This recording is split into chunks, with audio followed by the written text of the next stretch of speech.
सदर तेलंगाना जागृति और रुकन कानून साज कौंसिल BRS कलवा कुंटला कवितानी पटनचेरू की धरू अस्पताल पहुंचकर संगारेड्डी जिले में वाक़ सेगैजी केमिकल फैक्ट्री में पेश आए दिल खराश हादसे के मुतासिरीन की अयादत की और ज़ेर इलाज जख्मी मजदूरों से उनकी खैरियत दरियाफ्त की। अलावाजी उनके अहल खाना से मुलाकात करते हुए दिली हमदर्दी का इजहार किया।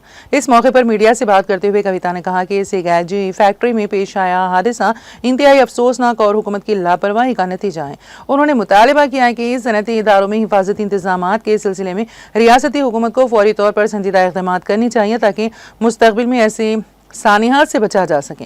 कविता ने पुरजोर अंदाज में कहा कि महलूक मजदूरों के अहल खाना को हुकूमत की जानिब से कम अज़ कम 1 करोड़ रुपए फीकस माली इमदाद फराहम की जानी चाहिए। इसके साथ साथ जो मजदूर जख्मी हुए और मुख्तलिफ अस्पतालों में ज़ेर इलाज हैं उनकी मुकम्मल और बर वक्त देखभाल के लिए रियासती हुकूमत को तमाम अस्पतालों को ग्रीन चैनल के तहत फौरी फंड्स जारी करनी चाहिए।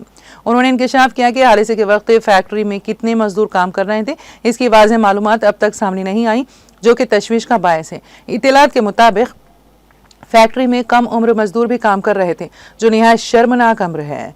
कलवा कुंटला कविता ने हुकूमत से पुरजोर मुतालबा किया है कि इस पूरे वाक़े की शफाफ तहकीकात कराई जाए और हक़ाइक़ को आवाम के सामने मंजर आम पर लाया जाए। कसूरवारों के खिलाफ सख्त कार्रवाई की जाए।